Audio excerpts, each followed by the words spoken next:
De Tiago, no capítulo 5, versos 17 e 18. Tiago, finalzinho do Novo Testamento, para quem tem uma Bíblia. Quem está sem a Bíblia aí agora, é só ouvir a leitura com atenção. Tiago 5, 17 e 18, que diz: Elias era homem semelhante a nós, sujeito aos mesmos sentimentos, e orou com instância para que não chovesse sobre a terra, e por 3 anos e 6 meses não choveu.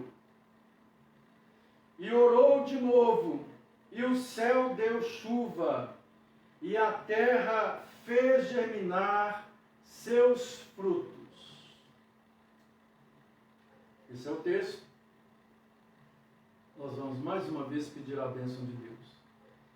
Pai, nesse instante tua palavra foi lida, que o Senhor leve a tua palavra até ao coração daquela pessoa que ouve.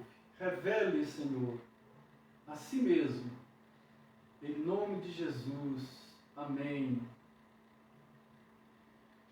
Quando nós lemos a Bíblia, nós encontramos várias ocasiões em que Jesus operava milagres. Milagres que é um pleonasmo que eu vou falar aqui agora.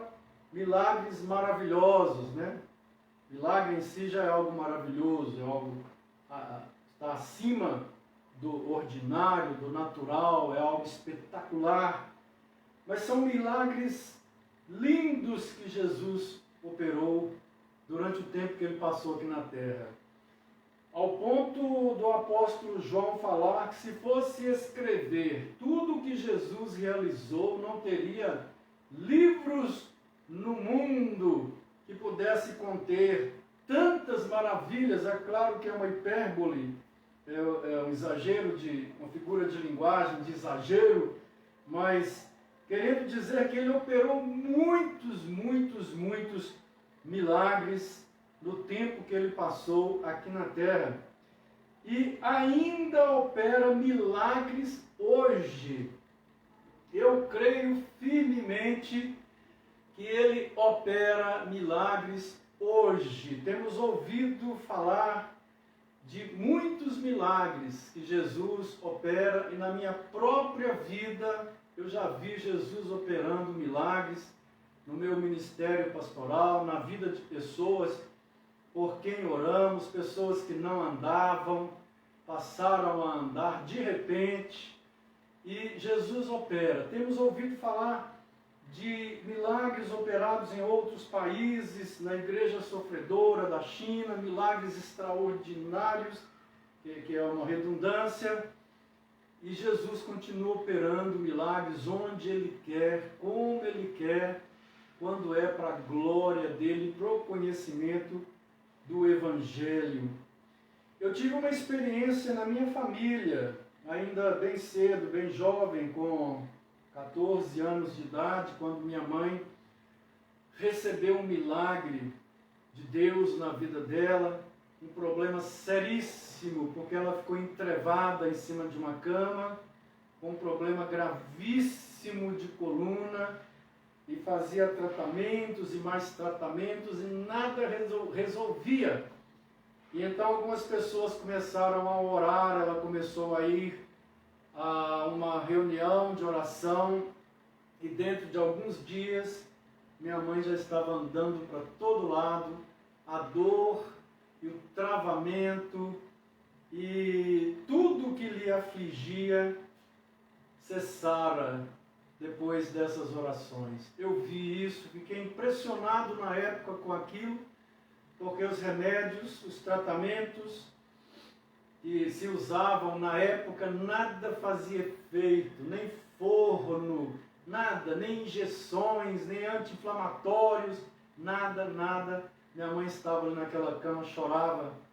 Todos os dias ela chorava de dor. E eu vi minha mãe sendo curada. Quando nós lemos o texto aqui em apreço, em Tiago, nós encontramos Tiago fazendo uma pergunta: está alguém entre vós doente? Essa é a pergunta que Tiago faz. E se tiver alguém doente, então ele diz para chamar os presbíteros que devem orar com unção de óleo àquele doente. Era costume na época que os presbíteros da igreja orassem sobre os enfermos, ungindo-os com óleo. E Tiago, então, ele fala sobre esse ritual, mas ele diz que o enfermo vai se levantar através da oração da fé. Existe o ritual do óleo, de passar o óleo. Alguns estudiosos entendem que esse óleo tem um efeito medicinal, é um óleo medicinal, que naquela época se passava, não é qualquer óleo. Entretanto, seja como for, o que levanta o enfermo da sua enfermidade era a oração da fé. Naquele ritual, se o enfermo tinha cometido alguns pecados, ele confessava os pecados ali para os presbíteros, abria o coração, falava, eles oravam por ele e Deus perdoava-lhe os pecados. Não os presbíteros, evidentemente, ele pedia perdão a Deus. Os presbíteros apenas eram pessoas que o ajudavam a abrir seu coração. E então, diz Tiago que a oração da fé então levantava, curava aquele enfermo, sarava aquele enfermo, e Deus o levantava daquela cama, daquela enfermidade. E para incentivar a fé dos seus leitores, Tiago cita, ou para incitá-los à fé, ao exercício da fé, Tiago lembra a eles a pessoa muito conhecida deles do Velho Testamento, o profeta Elias. Quem foi Elias? Elias viveu em que época? Porque Elias é citado aqui por Tiago. Elias foi um profeta do norte de Israel, que apareceu naqueles dias lá do século 6, 7 a.C., no Reino do Norte, especialmente quando o povo havia abandonado a verdadeira fé e abraçado uma religião pagã de Baal. E então Deus levanta Elias no reinado de Acabe. E Deus manda Elias falar com Acabe, profetizar naquela época. Mas há um fato muito interessante, é que Elias, e é aqui que Tiago usa essa experiência de Elias, é que Elias ora. Por causa da apostasia do povo, Elias ora para que o castigo de Deus venha sobre o povo e esse se arrependa. Porque, infelizmente, o que a gente vê é o seguinte: há certas pedagogias que querem tirar o castigo do processo do ensino e do aprendizado. Isso não funciona. Nunca funcionou. Elias, como profeta, anunciou, pregou, falou, advertiu, chamou aquele povo ao arrependimento, mas aquele povo continuava a prática dos balaíns, aos cultos prostitutos, a queimar os seus filhos, os seus bebês para as divindades pagãs, aos cultos sensuais com sacerdotisas prostitutas, ao deus Baal. E então, não ouvindo a profecia, Deus envia o castigo. 3 anos e meio de seca. Ora, quem conhece a Palestina, quem conhece Israel, sabe que já é seco por natureza. Aquilo ali é quase um deserto. Aquilo ali é uma sequidão tremenda. Imagina aquilo sem chuva, 3 anos e meio. Já estavam sacrificando os animais, os cavalos, mulos, jumentos do rei, porque não tinha mais comida, não tinha capim para alimentar. As pessoas já estavam tendo fome e acontecendo coisas horríveis, como um caso em que algumas mães cozinhavam seus próprios filhos. Mas isso para nós assusta hoje, mas para quem sacrificava os seus filhos ao deus Moloque ou para Baal naquela época, isso não é de assustar. Porque colocavam seus filhos aos braços do deus Moloque, que era um touro, que tinha uma fornalha acesa por dentro, e nos braços dele colocava um bebê. E então os braços, abria-se uma gaiola na plataforma dos braços, e o bebezinho era assado. Então esse povo se corrompeu de uma tal forma que a única maneira era realmente a repreensão, o castigo de Deus, para se arrependerem, para voltarem ao caminho. E então Tiago usa essa experiência. Ele fala assim: Elias orou com instância, insistentemente, e parou de chover. Notem que a seca de 3 anos e 6 meses é resultado da oração de Elias. E então, depois daquele tempo, nós encontramos um duelo em que Deus fala com Elias: vá e fale com Acabe que a chuva virá.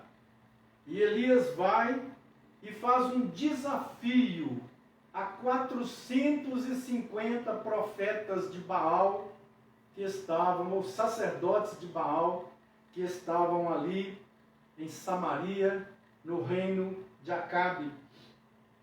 E então Elias faz um duelo, dizendo que vai trazer chuva. Mas ele dá a oportunidade para que Baal traga a chuva. Baal é o deus dos raios, é o deus da chuva, da natureza, que controla a natureza na mentalidade daqueles povos pagãos ali de Canaã, da Síria principalmente. E então há um duelo terrível em que os sacerdotes de Baal invocam o dia inteiro, nenhuma gota de chuva. Elias então faz a invocação dele, ele manda acender uma fogueira, e ele manda, ora a Deus então, porque os sacerdotes oram o dia inteiro, não vem nada. Então Elias manda matar os 450 sacerdotes de Baal. E quando nós vamos lá no versículo 41, notem que Elias diz para o rei Acabe: vá comer e beber, pois já ouço barulho de chuva pesada. Ora, como ouço barulho? Não tinha chuva nenhuma, não tinha uma nuvem, não tinha uma nuvenzinha no céu. Elias pela fé já está ouvindo os raios. Elias pela fé já está ouvindo o ribombar dos raios, dos trovões, o barulho de chuva pesada, de uma grande tempestade. Olha, quem olha para pessoas de fé, geralmente elas imaginam que são loucas, são pessoas sem responsabilidade, são pessoas que não andam com o pé no chão. O céu estava azul, nem nublado, azul, nenhum indício de chuva, o sol rachando, a terra trincando, água racionalizada, a água aos goles, pessoas passando fome, não tinha mais comida, pessoas morrendo aos montões, pessoas, animais, por causa da seca. E Elias então disse para o rei Acabe: já ouço barulho de chuva pesada. Ainda no versículo 43 do capítulo 18 de Reis, Elias então, depois de ter vencido o duelo, porque os sacerdotes de Baal invocam o dia inteirinho, e Elias então faz um escárnio diante deles e diante das autoridades ali. Ele diz: quem sabe o Deus de vocês está dormindo? Grite mais alto. Quem sabe ele viajou, tirou férias e não pode atender. Mas eu vou fazer o seguinte, eu vou fazer aqui uma grande fogueira. Uma grande fogueira eu vou fazer. E vocês vão jogar água na madeira, molhe bastante a madeira, faça então um rego ao redor desse madeirame aqui, porque vai ter um fogueirão daqui a pouco, como prova de que o meu Deus me respondeu. Foram lá com um pouco de água que tinham, molharam o madeirame, jogaram água no rego, encheram o rego, e Elias orou uma vez, veio fogo do céu, consumiu o madeirame, o sacrifício, e ainda lambeu de sobra toda a água que estava no rego, como um sinal de que Deus mandaria a chuva, que Jeová mandaria a chuva. E então Elias vai para um lugar com seu servo e diz para ele, no versículo 43, vá e olhe na direção do mar, disse ao seu servo. E ele foi e olhou, não há nada lá, disse ele. 7 vezes Elias mandou, volte para ver. E no versículo 44, diz que na 7ª vez, o servo diz para Elias, uma nuvem, vejo uma nuvem tão pequena quanto a mão de um homem, está se levantando no mar. Uma nuvem pequenina está se levantando no mar. Então Elias disse, vá dizer a Acabe, prepare o seu carro e desça antes que a chuva o impeça. Era um homem de fé. Primeiro, não havia nuvem nenhuma, e Elias diz para o rei, prepara, porque eu já estou ouvindo o ribombar dos trovões, e a grande tempestade depois de 3 anos e meio, que vai inundar, vai encher, vai fazer a terra frutificar, não precisa de Baal. O Deus da natureza, dos homens, dos céus e da terra é Jeová, o único Deus verdadeiro. Depois que vence os sacerdotes de Baal, Elias então vai orar. E vai mandar o seu servo, olha se já tem alguma coisa. Não, não tem. 7 vezes, vai orar de novo. Não, não tem. Quantas vezes nós oramos? 1 vez não tem resposta, 2 não tem nenhuma nuvem, 3, nenhuma nuvem, 4, nada, 5, vou desistir. 7 vezes, na 7ª vez, o jovem foi olhar, uma pequenina nuvem. Então vai avisar lá, vai dizer ao rei Acabe, prepare o seu carro e vai para casa. Porque senão o carro vai atolar, você não vai não. Vai ser tão forte que vai dar barro. Vai ser tão forte que vai dar barro. A essa experiência, a esse homem que Tiago reporta e traz a lembrança daqueles fiéis da época dele, tentando incitá-los, incentivá-los a exercer a fé como Elias exerceu. E Tiago vai dizer então aqui para eles, Elias, no versículo 17, aquele Elias, o grande profeta, aquele que fez tão grande maravilha, ou tão grandes maravilhas, esse Elias era homem semelhante a nós. Passava mau pensamento na cabeça dele, tinha as mesmas fraquezas de qualquer homem, os mesmos sentimentos. É o que ele está dizendo. semelhante a nós, mas ele orou com instância para que não chovesse sobre a terra. E por 3 anos e 6 meses não choveu. E orou de novo com instância. Instância quer dizer com perseverança, com insistência.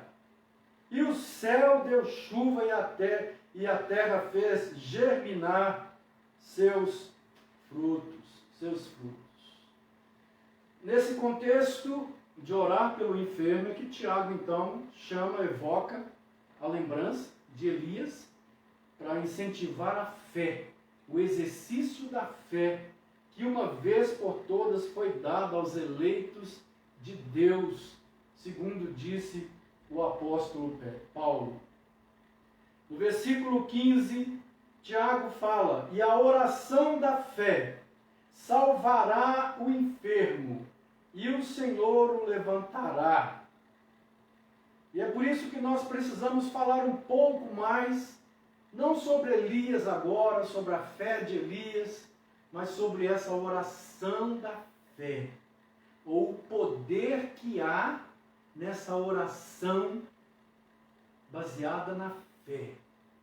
E um primeiro ponto que eu quero analisar aqui nessa noite é: que fé é esta? Porque não é nem a oração e nem o poder, é a fé. Aqui é a fé o meio pelo qual o poder se derrama.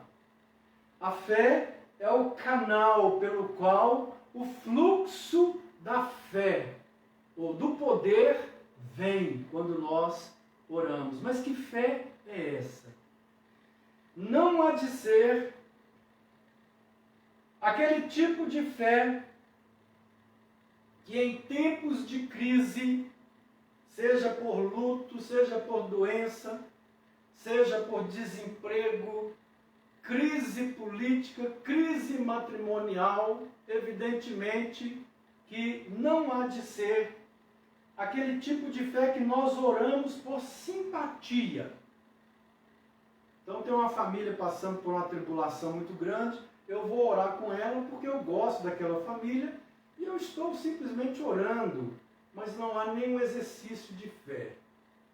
Há apenas orações em que eu peço a Deus para que Deus abençoe.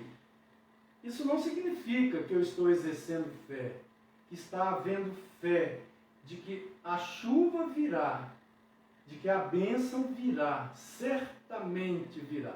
Então eu preciso fazer uma grande distinção aqui entre aquela oração que eu oro, mas eu não sei se Deus vai curar. Eu não sei se Deus vai libertar. Eu não tenho certeza que Deus vai libertar. Eu não tenho certeza que Deus vai curar. Eu não tenho certeza que Deus vai operar. E eu oro muitas vezes assim, nós oramos intercedendo, mas não há certeza. Então é uma oração que é feita, mas não é a oração da fé. Essa não é a oração da fé. Nós até cremos que se Deus quiser, Ele pode fazer a qualquer momento. Nós temos até fé que Ele pode fazer, mas ainda não é essa oração que Tiago está falando aqui. Essa daqui vai mais à frente. Essa daqui diz: vai lá ver se a nuvem está vindo, se há nuvem no céu. Não, não há. Vai de novo, não há. Ô Elias, você não está orando demais e confundindo as coisas, não? Vai de novo, menino, vai ver se tem. Então, essa oração aqui, ela não é também aquela da solidariedade. Fulano está com câncer terminal, desenganado no hospital. Eu vou orar em solidariedade, porque era meu amigo, eu vou fazer uma reza em solidariedade, eu vou fazer uma oração em solidariedade, porque era meu amigo, era uma pessoa muito querida. Essa não é a oração da fé. Então ela não deve ser feita? Deve, ela deve ser feita. Deus responde a muitas orações, mesmo que lá no nosso coração nós não sabemos se Deus vai ou não fazer aquilo. Mas aqui eu estou falando da oração da fé. Como eu disse, ela vai além desse tipo de oração em que eu estou na dúvida. Eu não sei se Deus vai fazer ou não. Então meu coração não sabe, eu estou pedindo. Uma oração de súplica. Mas não é ainda essa oração que Tiago está falando. Outras pessoas também oram por obrigação de ofício. São pastores, são missionários, são presbíteros, são irmãos. Ora lá, vão lá orar. Vão orar pela pessoa que está enferma. Muitas vezes vai sim por solidariedade, por simpatia, por amizade, pela irmandade e às vezes até por obrigação. A pessoa vai, eu vou sim. Afinal, a família está passando um momento tão difícil, eu preciso mostrar essa solidariedade.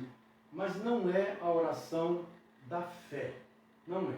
Que fé é essa que Tiago está falando? Que oração da fé é essa que vai sarar o enfermo? Que oração da fé é essa que Deus vai levantar o enfermo quando ela for exercida, quando ela for feita? Eu vejo essa oração da fé que Tiago está falando em alguns textos bíblicos, em alguns eventos, em alguns acontecimentos bíblicos. Eu vou citar alguns. Por exemplo, em Marcos 11, 24, que é aquele episódio em que Jesus amaldiçoa uma determinada árvore, porque ela não deu nenhum fruto, e à tarde ou no outro dia, a árvore já estava seca, seca até a raiz. E então alguém fala, Senhor, aquela árvore que o Senhor amaldiçoou, ela secou. E ele diz para a pessoa, ele fala o seguinte, portanto vos afirmo, tudo quanto em oração pedirdes, tenhais fé, que já o recebestes, e assim vos sucederá. Então, se eu tenho fé, que eu já recebi aquilo, aquilo vai suceder. É o que Jesus está falando. E a palavra de Deus, ela não falha. Vejam bem, vou repetir as palavras do Senhor. Tudo quanto em oração pedirdes, tenhais fé, que já o recebestes, e assim será convosco, e assim vos sucederá. Se tiver fé, que eu já recebi, porque a fé me fala que eu já recebi. Ela fala isso dentro do meu espírito, ela imprime essa impressão dentro do meu espírito. Não há dúvida, fé é luz, fé é certeza. Ainda vejo lá em Mateus 8:8, naquele episódio quando ele está ensinando, vem um centurião romano, um oficial do exército romano, e aquele centurião responsável por uma centura, ou responsável por 100 homens, que ficavam ali sob o seu comando. Isso está em Cafarnaum, quando Jesus morava em Cafarnaum, e aquele homem vai até ele e diz para Jesus, Senhor, eu vim para que o Senhor tenha misericórdia, cure o meu criado. E Jesus diz, eu vou lá com você, vou orar por ele.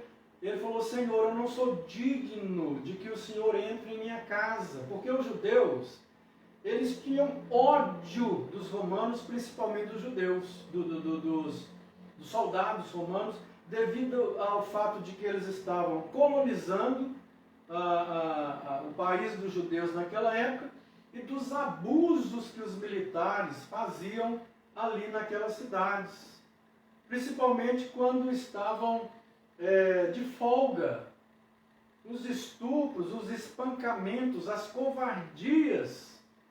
Sempre tem a banda podre da polícia, dos militares. Então aquela banda podre, né, quando estava de folga, e fazia aquelas coisas, e os judeus ficavam indignados, eles não gostavam, eles cuspiam quando passavam perto de um soldado romano.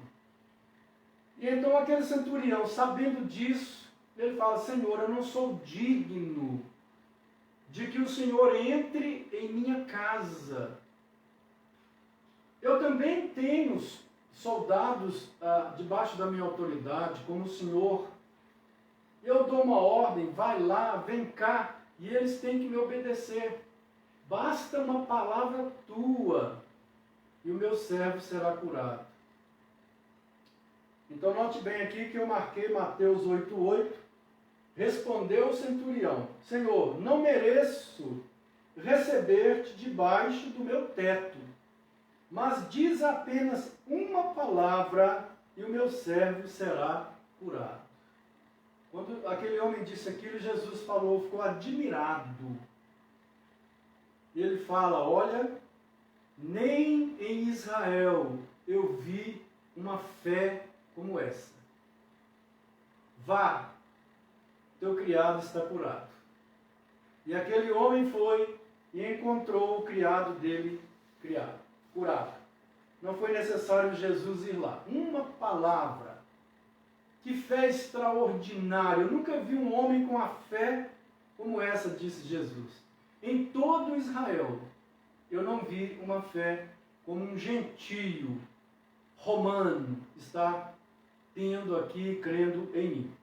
Tem ainda o caso daquela mulher Ciro Fenícia, que acompanhava Jesus porque a filha estava doente, endemoniada, e ela ia clamando, chegou no ponto que Jesus falou assim: não é bom que eu pegue do pão dos filhos, que é para Israel, e jogue para os cachorros.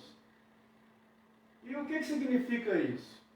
É que a Síria oprimiu muitos israelenses, já tinha colonizado Israel há um tempo atrás.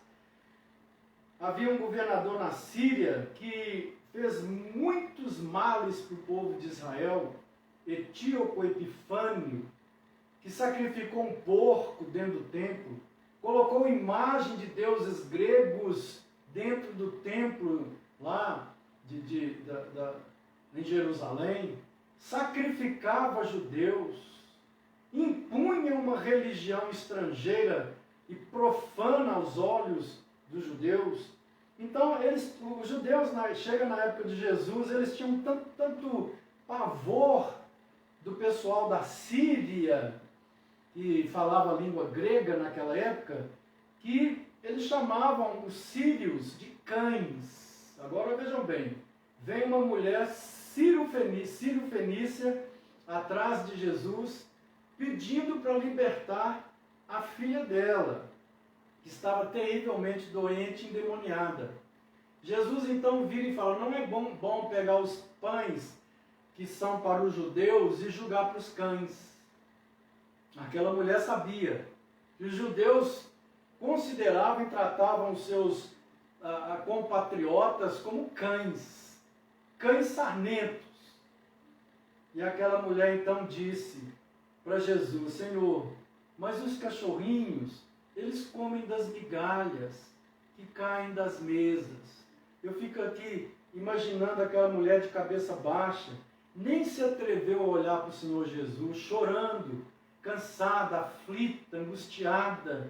E ela então: Senhor, mas os cães comem das migalhas, me dê pelo menos uma migalhinha da tua graça. E Jesus então responde em Mateus 15, 28, mulher, grande é a tua fé, seja conforme você deseja.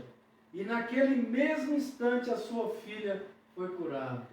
É claro que Jesus, ele não estava tratando com desprezo um cidadão de um outro país, mesmo que aquele outro país tenha oprimido o seu. Não havia esse sentido em Jesus. Ao contrário, quando os romanos estavam ali em seu país, oprimindo, massacrando, destruindo, explorando, tirando todas as riquezas através de impostos, crucificando os opositores, é naquele contexto que Jesus disse para os seus discípulos: amai os vossos inimigos, orai pelos que vos perseguem.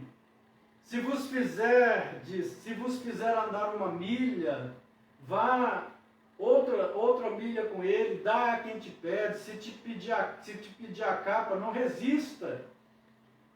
Dá também, se te pedir alguma coisa, dê outra, se referindo a essa opressão romana sobre eles. É claro que Jesus estava testando a fé daquela mulher, mas ela foi muito humilde e teve muita fé. Senhor,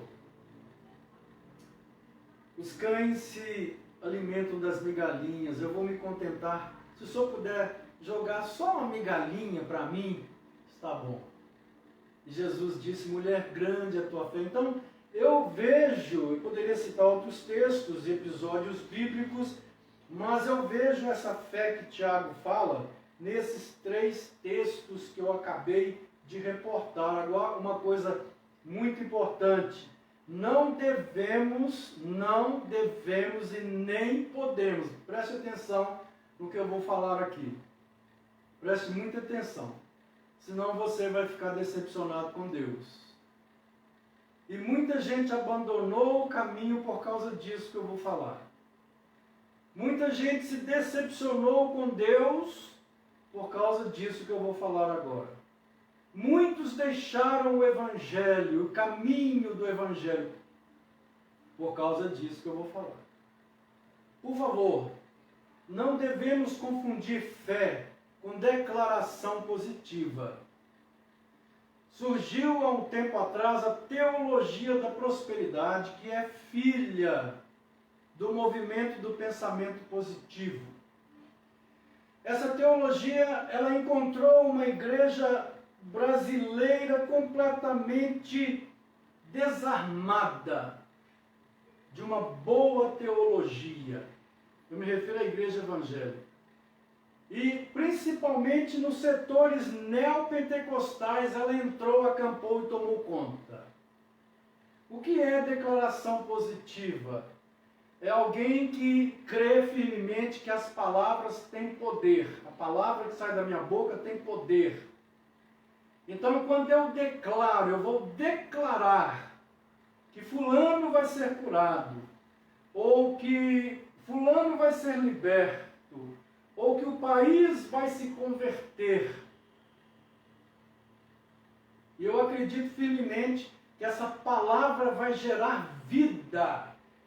E fulano vai ser curado, o país vai converter. Lamentavelmente, eu quero dizer que isso nunca foi bíblico. Isso nunca foi palavra de Deus. A mãe desse ensinamento é o movimento de pensamento positivo do século XIX, com algumas diferenças,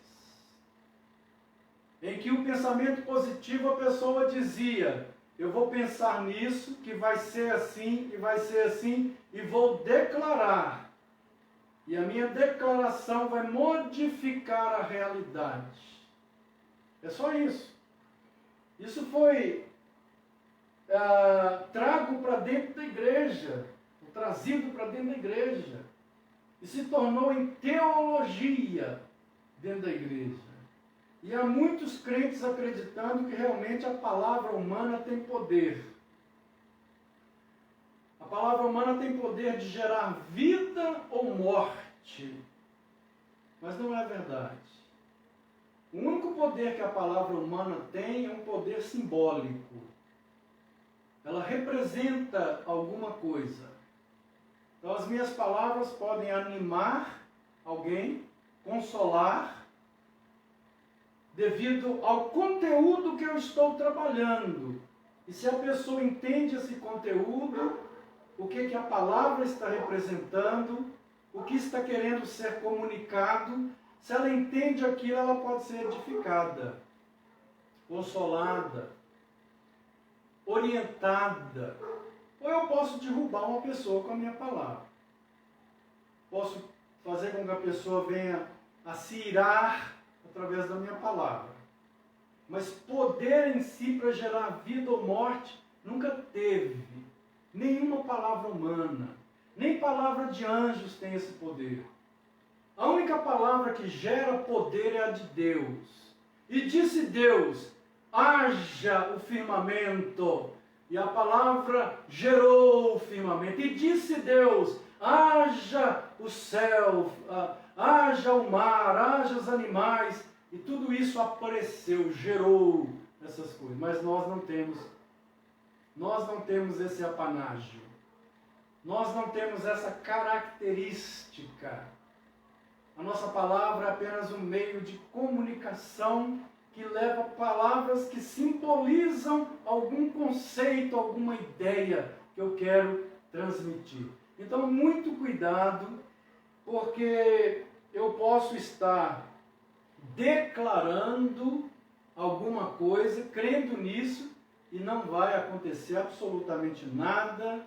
Então, eu confundi essa declaração minha com fé, com a verdadeira fé. E então muitas pessoas se decepcionaram com Deus, porque viram doentes morrendo, viram pessoas se afastando, viram casamentos se desfazendo, viram empresas falindo, viram acontecer porque não deu nada. Houve uma época aqui no Brasil em que as pessoas subiam nos montes, levantavam as mãos e diziam, e declaravam que o Brasil é do Senhor Jesus. O Brasil é do Senhor Jesus, crendo firmemente que essa declaração ia fazer do Brasil um país convertido a Jesus. Infelizmente, de lá para cá, a corrupção só aumentou, de lá para cá, o índice de violência só aumentou, tudo piorou do ponto de vista moral. Tudo piorou do ponto de vista moral. Muito bem, outra coisa importante, que nós não podemos confundir com a fé. Nós não podemos confundir o pensamento positivo com a fé. É basicamente o mesmo que eu já falei, eu não vou prolongar mais, mas aqui já entra naquela questão em que eu vou profetizar. Essa palavra profecia na Bíblia significa a transmissão de algo que Deus deu para que eu possa falar. Então, ordinariamente, a profecia é essa. Essa é a profecia. O que eu estou fazendo aqui, eu estou profetizando por excelência a palavra. Eu não descreio que há algumas circunstâncias, algumas questões circunstanciais para um indivíduo, para uma igreja, uma família, em que Deus traz uma palavra direta ali para aquela pessoa, mas aí tem que ser algo vindo de Deus. Eu não posso simplesmente, baseado nessa teologia, nessa declaração positiva da palavra, apenas estou mudando a palavra declarar para profetizar. Eu profetizo sobre a vida de fulano. Também na década de 90 foi forte esse movimento aqui no Brasil, fortíssimo. Eu profetizo que o Brasil vai ser do Senhor Jesus. Eu não estou dizendo de forma nenhuma, nem criticando essas pessoas. Muitas delas fazem, muitas são pessoas muito queridas, são pessoas muito crentes, cristãos verdadeiros, mas que receberam de uma forma ou de outra essa influência. Então, muitas vezes nós ouvimos pessoas falando assim, eu declaro que fulano está curado, mas fulano morreu. Ela declara, mas a cabeça dela está dentro de um pensamento positivo. Não, está piorando. Não, está declarado, está profetizado que isso vai acontecer, que vai viver. Isso é pensamento positivo. Não é a verdadeira fé. Não é a verdadeira fé. Muita gente desviou do Evangelho por causa disso. Porque se decepcionaram com Deus. Se decepcionaram com a palavra de Deus. Mas eu lamento dizer que isso não é a fé verdadeira. A fé não fica lutando dentro de si contra a dúvida. A fé não fica lutando dentro de si contra a possibilidade de acontecer ou não. A fé nos enche de certeza. Quando é fé, nós falamos. Vai acontecer. Deus abençoou. Deus já abençoou. Fique tranquilo que vai acontecer. Quando é essa fé aqui de Tiago? Agora, quando são essas declarações em nome de Jesus, então está mais para o lado do pensamento positivo, está mais para o lado da declaração positiva, dessa crença que a minha palavra vai gerar aquilo que eu estou falando. Eu lamento dizer, ou quem sabe algumas pessoas que estão ouvindo até ficarem chateadas de ouvirem isso, mas não é a fé verdadeira que Tiago está falando. A fé verdadeira é quando ela brota, ela traz plena certeza, ela traz plena convicção dentro do coração, não há confusão na mente. Certos líderes da teologia da prosperidade, como aqui no Brasil, por exemplo, Valnice Milhomes, foi uma das pessoas que trouxe esse pensamento para cá, e ela pregava basicamente as ideias da teologia da prosperidade, que embora não seja o assunto aqui, está mais ou menos relacionado, não seja o foco, mas ela dizia, entre outros pontos basilares da teologia da prosperidade, ela dizia que a doença é do diabo e que Deus, nós temos que então declarar positivamente.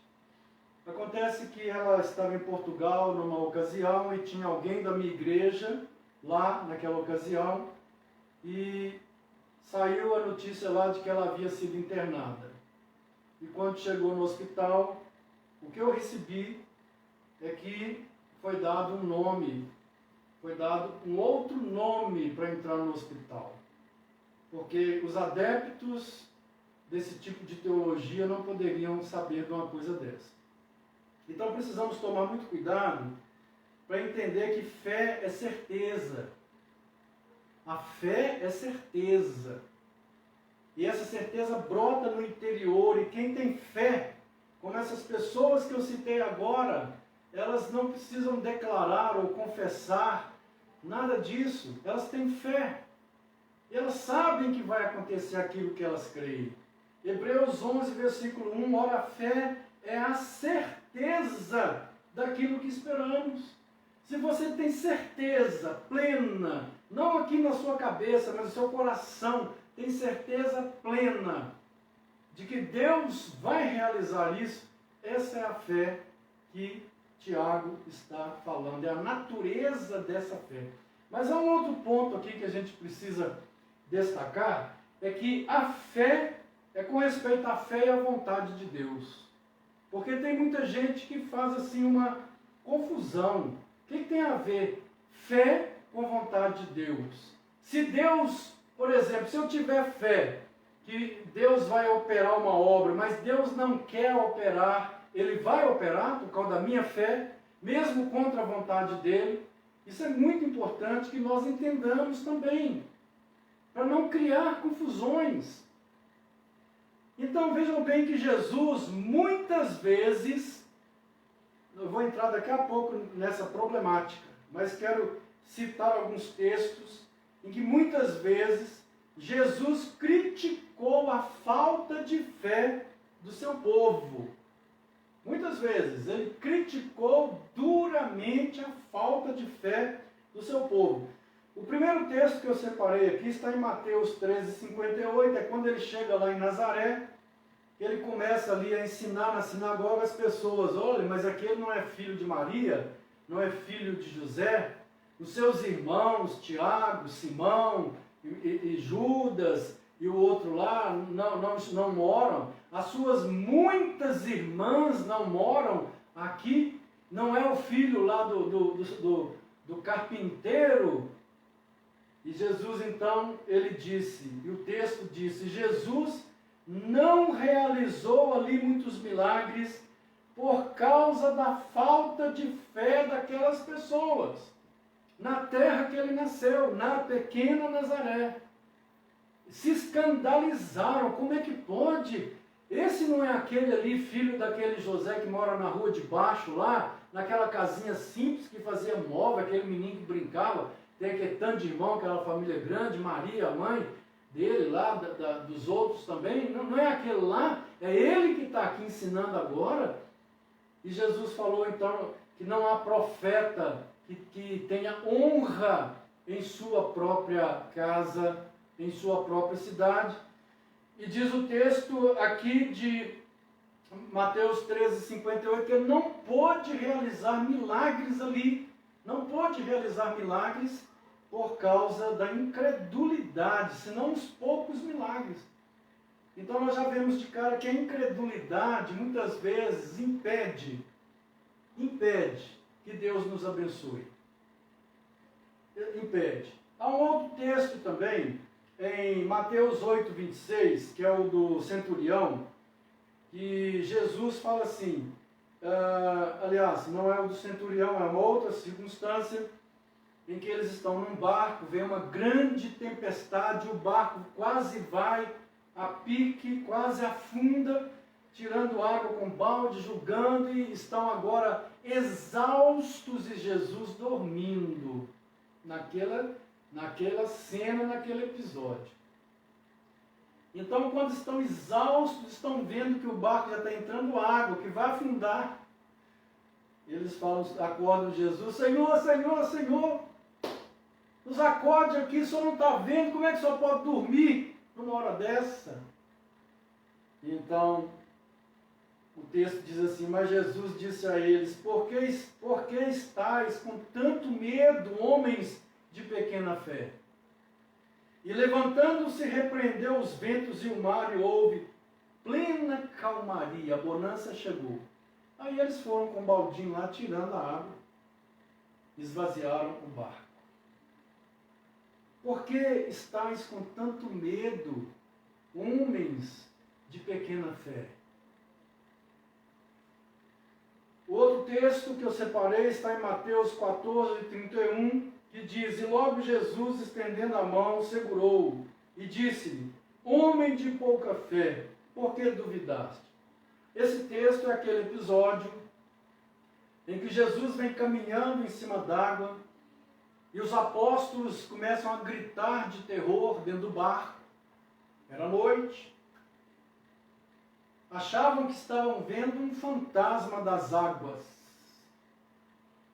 E então, sou eu, Jesus disse, não temais. E então o que Pedro disse? Se é o Senhor, manda eu ir ter com o Senhor. E diz que o mar estava encapelado. As ondas agitando o barco para lá, para cá. E Jesus então, vem Pedro. E Pedro foi o único homem comum que andou em cima d'água. O único. Que a história registra até hoje. Pedro desceu e foi andando em cima d'água, as ondas batendo nele, e ele olhando para Jesus, mas num determinado momento ele tirou os olhos de Jesus e olhou para o lado.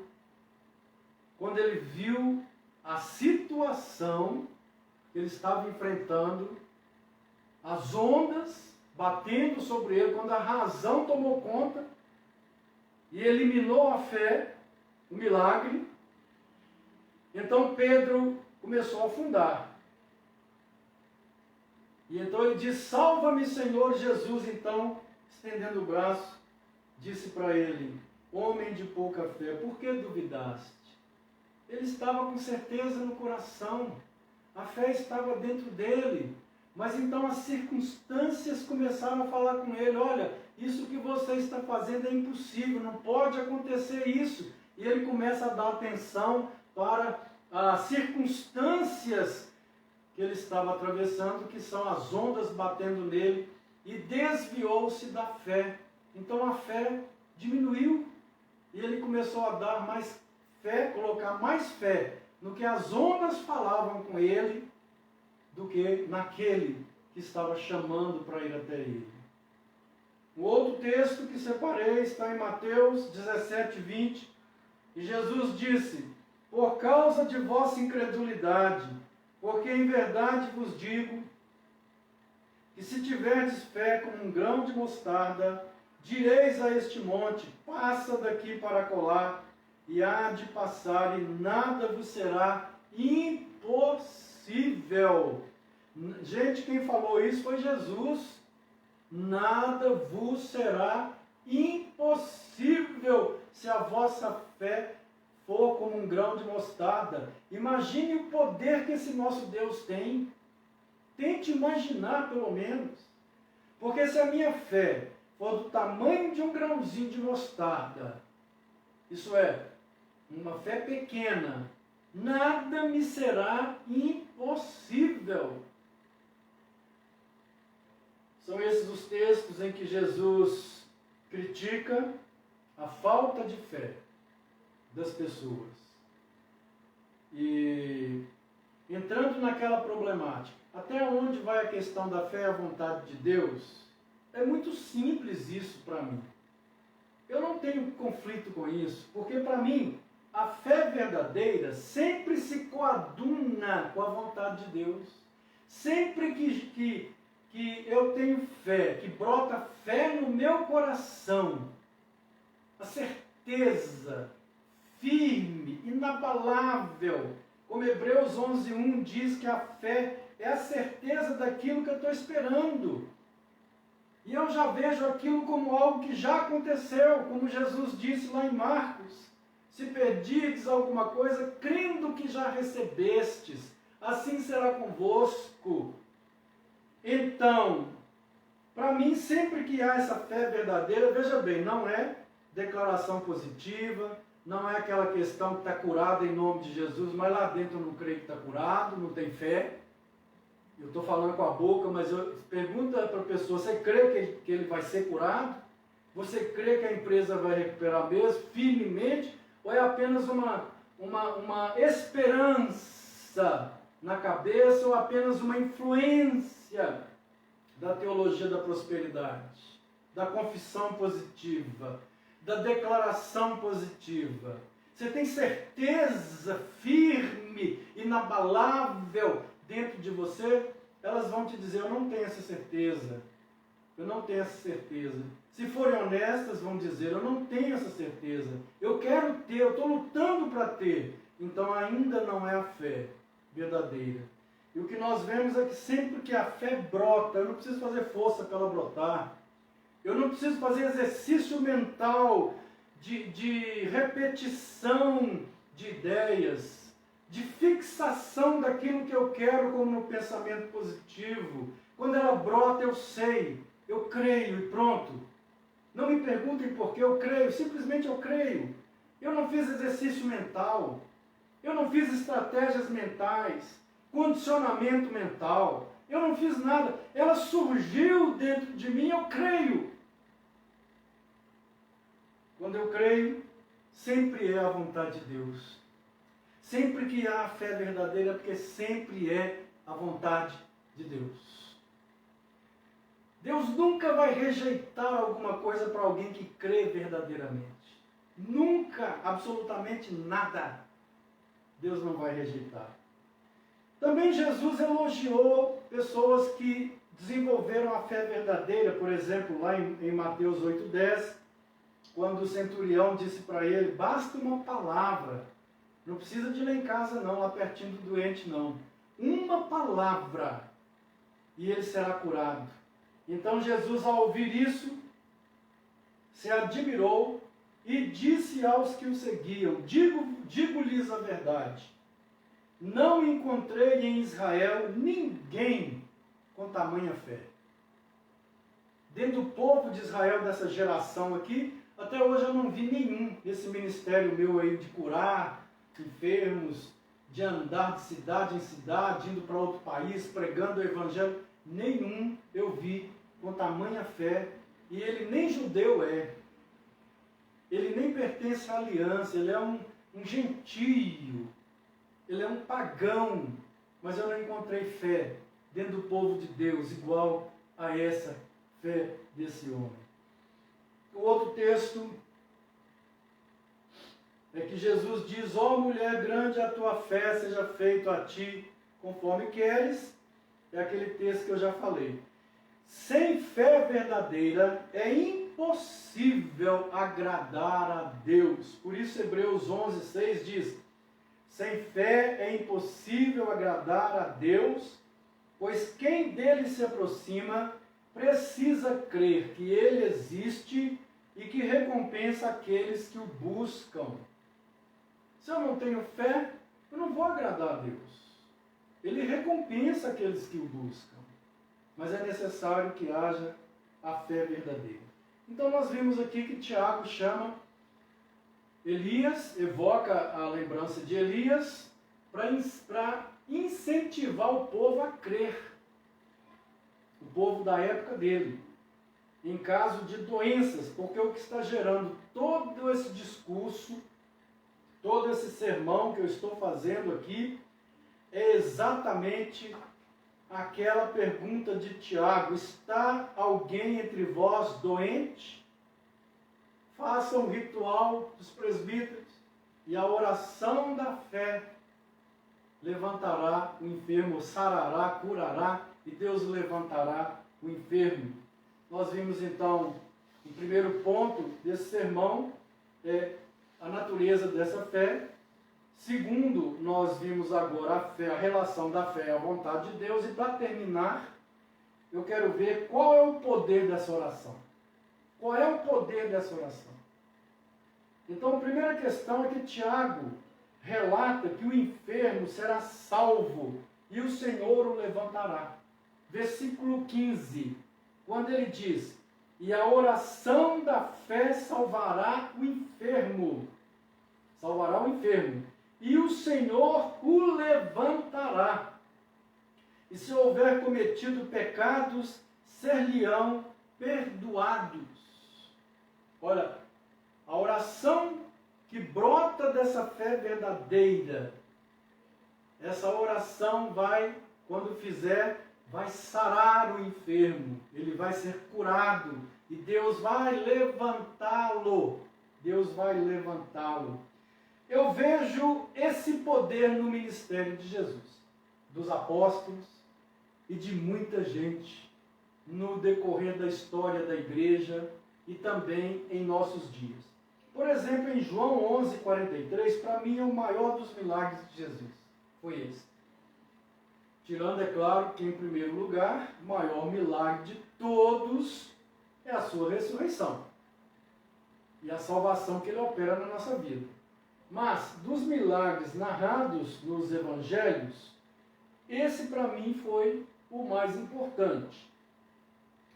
Ele está registrado em João 11:43, que é a morte de Lázaro. Jesus chegou 4 dias depois que Lázaro tinha sido enterrado. O corpo já estava entrando no estado de putrefação. Já estava entrando nesse estado.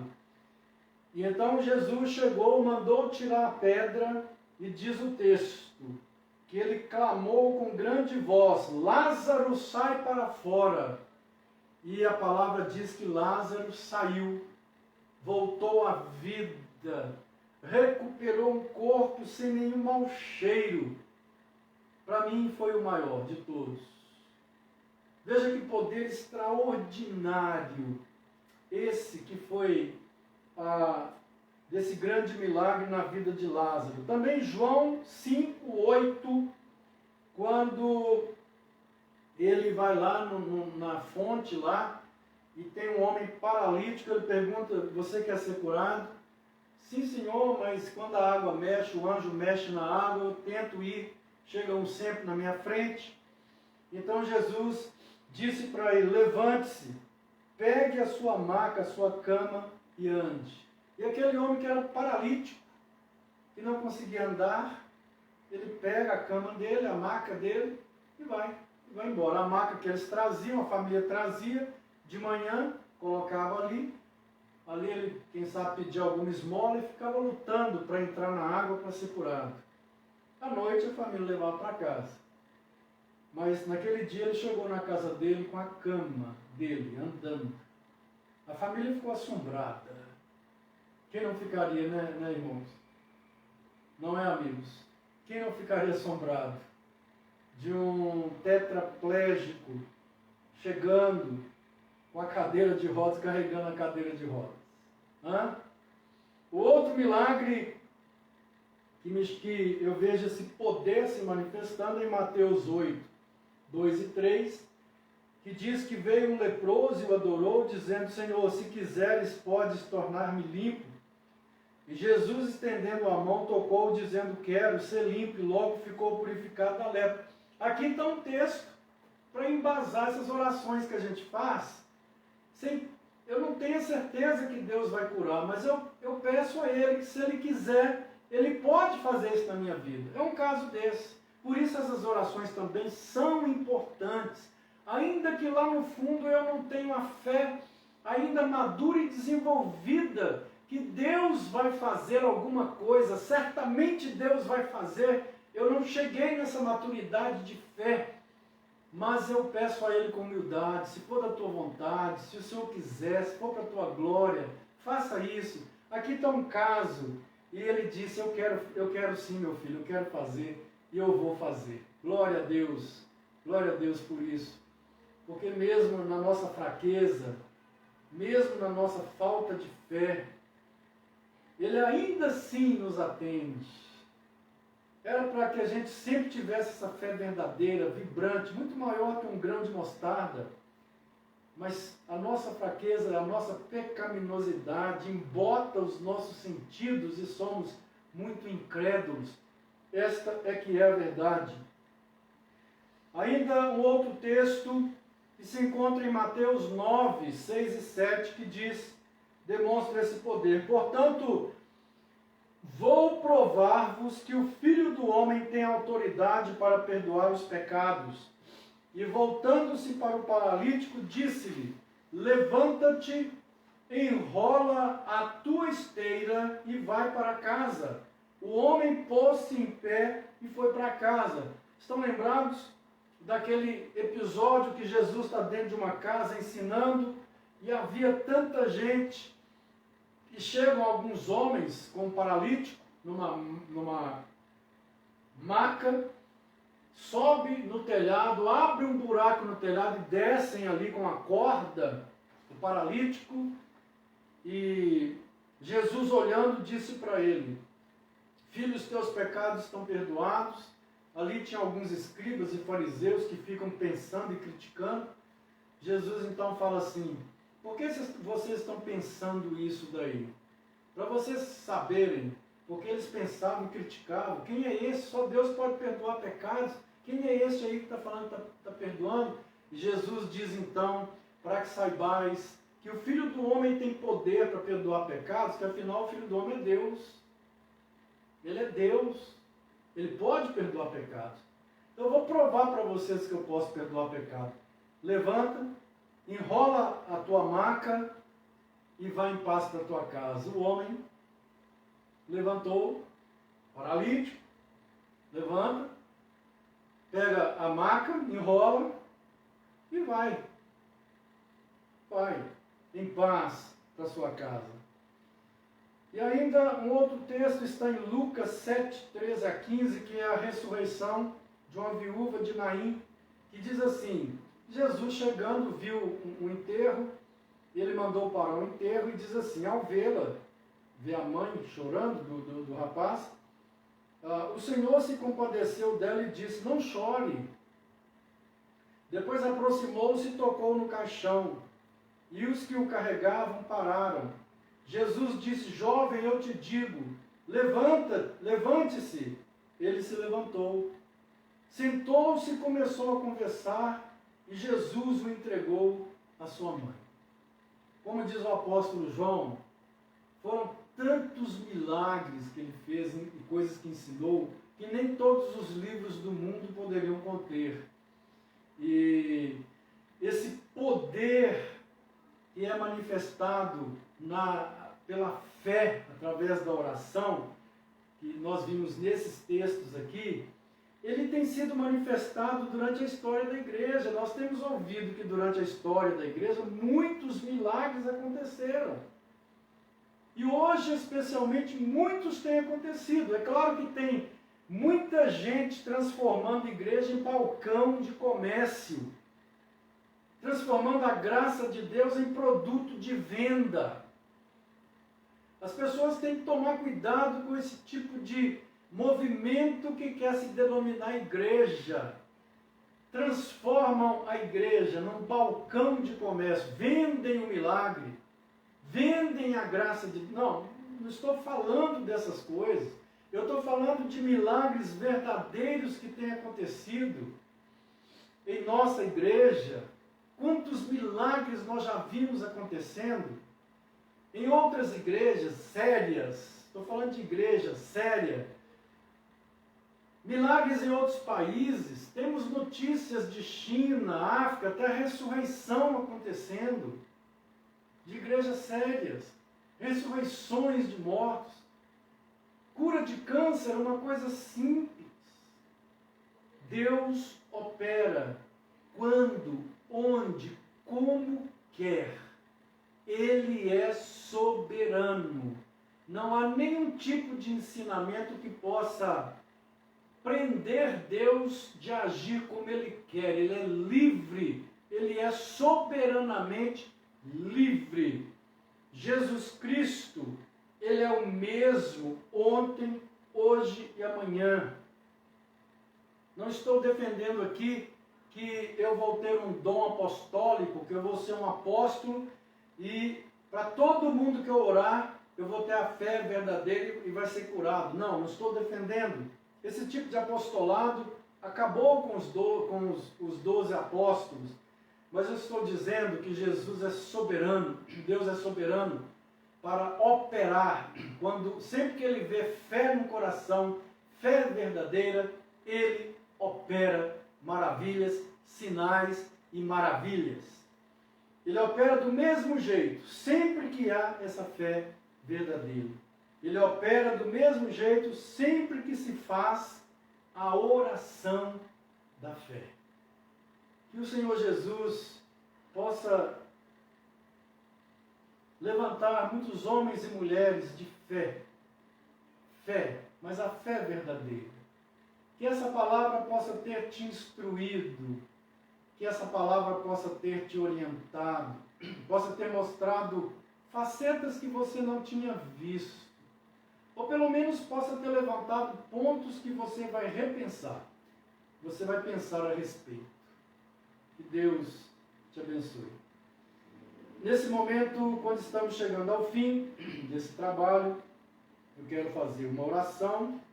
Eu já havia dito hoje de manhã que amanhã nós não teremos o café com oração 7h30 da manhã, mas na terça-feira, eu disse que nem amanhã nem terça, mas terça nós vamos ter.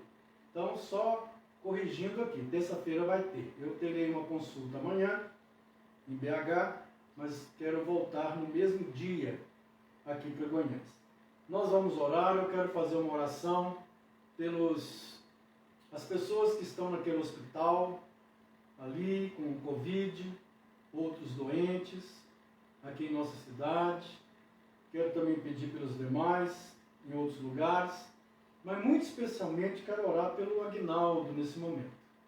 E gostaria que você se unisse a mim aqui nessa oração. Oremos. Senhor Jesus, louvo-te por tua palavra, que é lâmpada para os nossos pés, luz para o nosso caminho.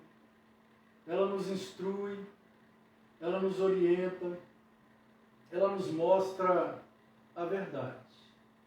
Eu quero, nesse momento, colocar diante do Senhor todos os enfermos desse hospital, muito especialmente o Aguinaldo. Deus, hoje estivemos lá à tarde orando por ele, e quero, ó Deus, mais uma vez clamar pela vida dele, pela saúde dele, pela paz dele, pelo sossego, pela força, e pedir, ó Deus, que o Senhor toque na vida do Aguinaldo, se o Senhor quiser. Como disse aquele leproso, se tu queres, torna-me limpo. Também eu oro, meu Deus, pela vida dele. Se tu queres, ó Deus, tu podes torná-lo saudável hoje. Nós oramos pela vida dele. unimos a nossa oração em favor da vida dele. Em nome de Jesus. Que a graça do nosso Senhor e Salvador Jesus Cristo, que o amor imensurável de Deus nosso Pai e que as ternas consolações do Espírito Santo, irmãos, sejam convosco, com todos aqueles que amam o Senhor Jesus, agora e para sempre. Amém. Desejo a todos uma boa noite e uma semana rica e abençoada na presença de Deus.